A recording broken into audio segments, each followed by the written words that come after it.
특별한 일이 없었는데 일상생활을 똑같이 했는데 변화가 되는 그런 모습들이 나타날 거예요, 피부에서. 그게 바로 이제 노화의 이제 시작인데, 이런 노화가 결국은 만성 염증과 관련이 돼 있어요.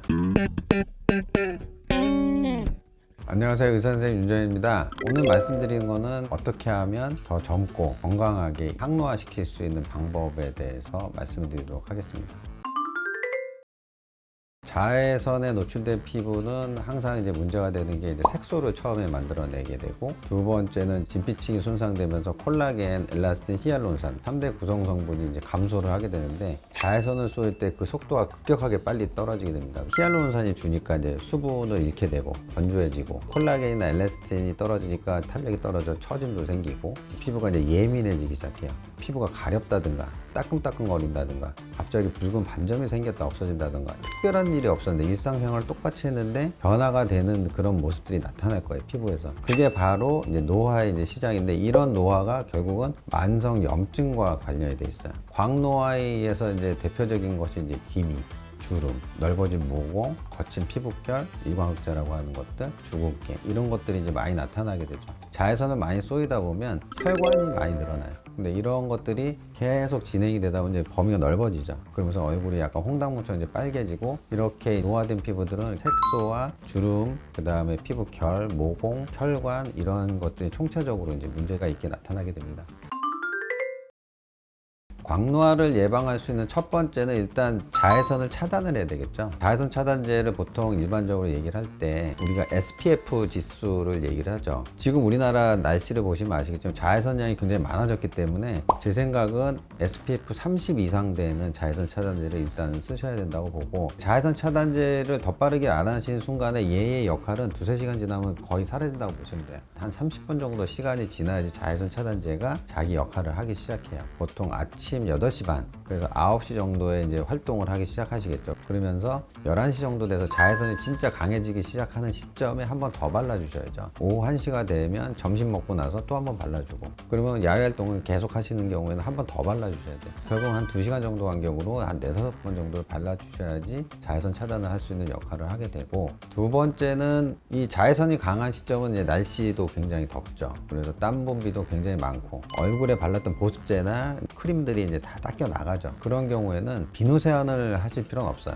땀이 계속 나오고 있는 상태이기 때문에 가볍게 물 세안 정도 이제 시원하게 하시고 난 다음에 보습제를 한 번 더 발라주고 자외선 차단제 발라주고 하는 식으로 보습제를 써서 수분이 발산돼서 나가는 걸 좀 막아주셔야죠. 세 번째는 물을 많이 드셔야 되겠죠. 건강한 삶을 위해서 우리가 하루에 보충해야 되는 수분량은 2.5리터예요. 아침에 식사하시고 물 한 컵 드시고, 점심 때 식사하시고 물 한 컵 드시고, 저녁 때 식사하시고, 그러면 그게 보통 80g 정도 되거든요. 쌀에 들어있는 수분이 있고 음식이 들어있는 수분이 있어요. 거기다 이제 중간에 목마를 때 이제 한 컵씩 드시기 시작하면은 보통 2리터 이상 금세 드시게 돼요. 추가적으로 PT 500cc짜리 들고 다니면 그거 하나 다 더 드시면은 보통 2.5리터 정도를 채울 수 있다고 보시면 되고, 운동을 하실 때는 거기에 이제 준해서 더 드셔야 되겠죠. 그런 특별한 상황 이외에는 이제 그런 식으로 하시면 충분히 수분 보충이 됩니다. 네 번째는 항산화제들을 많이 먹죠. 비타민이나 항산화제. 글루타치온 같은 경우는 간 기능 개선 효과도 있지만은 미백 효과도 있고 항산화제 역할을 해서, 이 항산화제가 들어오면서 이 항산화제가 대신 역할을 해주게 되면 색소를 만드는 일이 줄어요. 그래서 섭취를 하시게 되면 많은 도움이 될 거라고 생각을 합니다.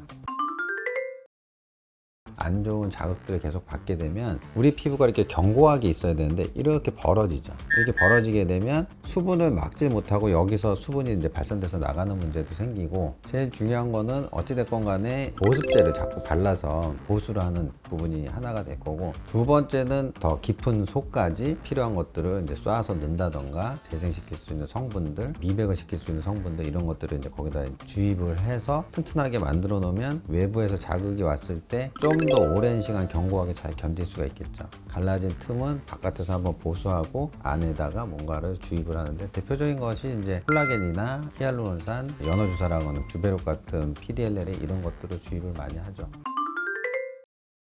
히알루론산 자체는 물을 다른 물질들보다 한 1000배 이상 끌어당기는 역할을 해요. 그럼 걔가 있는 동안에는 물이 계속 끌려와 갖고 보습을 시켜주는 역할을 하게 되는 거고, 연어주사라고 하는 PN 같은 경우에는 두 가지 재생 기전을 통해서 조직을 새롭게 만들어냅니다. 항상 조직이 재생이 될 때는 아까 제가 3대 구성 성분이라고 했던 콜라겐, 엘라스틴, 히알루론산. 그래서 콜라겐을 만들고 엘라스틴을 만들 때 히알루론산은 같이 또 만들어지거든요. 그래서 물광주사를 맞았는데 히알루론산을 맞지 않았음에도 불구하고 얼굴이 갑자기 이게 블링블링해지고 피부도 건조한 게 없어지기 시작하고 PDLLA도 마찬가지예요. 주베로 같은 경우에도 똑같이 그런 역할을 하죠. 약간의 자기들이 하는 역할들의 분담이 약간 틀리긴 해요. 거기에 맞춰서 합쳐서 쓰던가 나눠서 쓰던가 이렇게 할 수 있습니다.